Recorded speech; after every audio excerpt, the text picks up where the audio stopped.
Enfer. Darvier. Enfer. Darvier. Enfer. Darvier. Enfer. Darvier. Translation: the hell of Enfer. It is a very curious moniker to brand a wine region. It is not Danilo Thomain's invention, as the particular area has had that moniker for quite a while.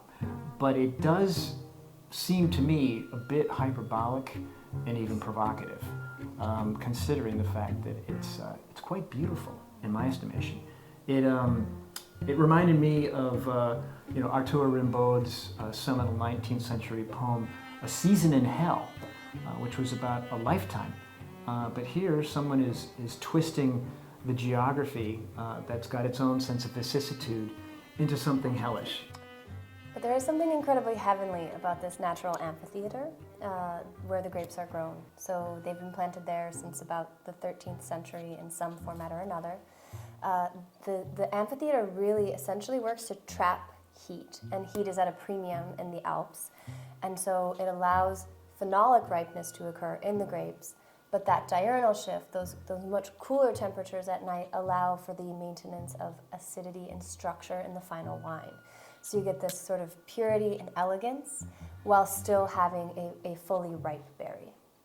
Fully ripe berry. And if I were hiring workers at the winery, I'd hire goats because the slope is incredible and it's all rock. Yeah, except they'd eat all the fruit.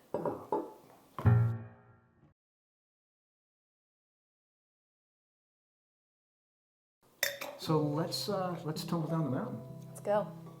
The first thing that leaps out at me is the sort of hue, right? The undertone of this color of red. It is not a bright, sort of bluish tone. But garnet, yeah, there's a warmth to that hue, for sure. And on the nose?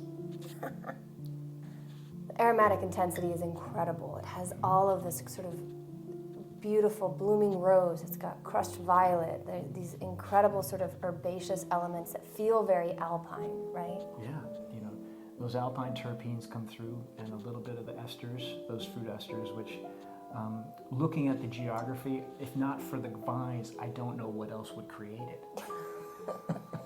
I mean, this wine is as unique as the place that it originates from. Mm-hmm. Here we go.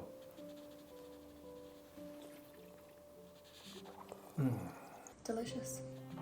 Medium bodied. It is centered and resonant. It does not, transform from the sapid moment of tasting through the finish. It basically finishes and hums. There's a tone that it sets, and then it just continues to do its thing. Yeah, I love that idea. I can feel that sort of slow tapering of the tuning fork, right? It's just pristine and clean and sort of lingers so much longer than you think it's going to. And it's a very self-possessed little wine. It doesn't drink much like anything else that I've ever had, and I drink a lot of wine. This is one of those sort of rare, almost anachronistic styles that we can still drink, but we sort of forget exist. What is the cepage in here? This is principally Petit Rouge, so per the appellation, it must be 85% Petit Rouge. There is a little bit of Pinot Noir and Gamay in certain vintages of this wine. Somebody asked me, who's not that into wine, it's like, what is it analogous to? What are some more common varietals that it reminds you of? It is a bit like a Cab Franc, however, it has more depth, a la a Syrah without the iron. If you're not as familiar with some of the grapes that we're discussing, I think something that can help is to say that medium-bodied wine means it's not heavy or rich or powerful necessarily, but it is very intense, right? It has nice acidity, which is refreshing. It makes you want to take another sip. It sort of makes your mouth water a little bit, get a little bit of that jaw ache. We live in a world where people make wine by the tankerful and by the barrel. Yes. Where does this one fall? There are just north of 200 cases produced of this wine, and this is what's so incredible about wine right now, is that we are standing in the state of Michigan, in the suburbs of Detroit. We have a bottle open that was produced in the Vallee d'Aosta, and we've opened more than one bottle, between us 3, I think, so far. So that really is such a privilege.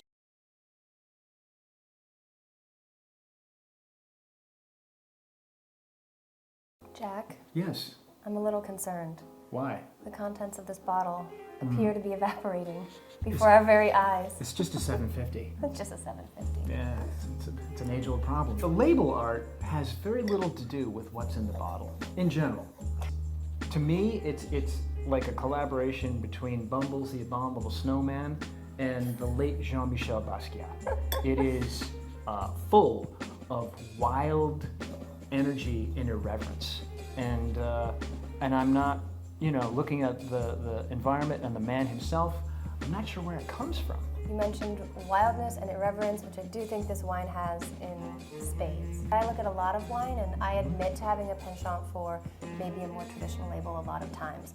But I look at something like this and I do find it wildly entertaining, right? It doesn't look particularly serious. This isn't someone who takes themselves too seriously. If I compare this to another wine, another northern Italian wine, where from Il Dolomite, Foridoria. But you can see how a traditional wine looks. Most wines follow suit.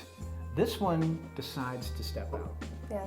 I think it's a very I don't know bold... that Danilo Thomain has ever followed suit in his life, so it does seem appropriate. I want to thank our friends at Rosenthal Wines, fantastic importer who scours the globe for certain gems.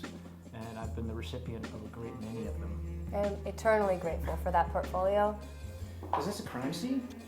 Oh, well, yeah, it's a crime because some hack poured all the sediment into the bottom of a glass.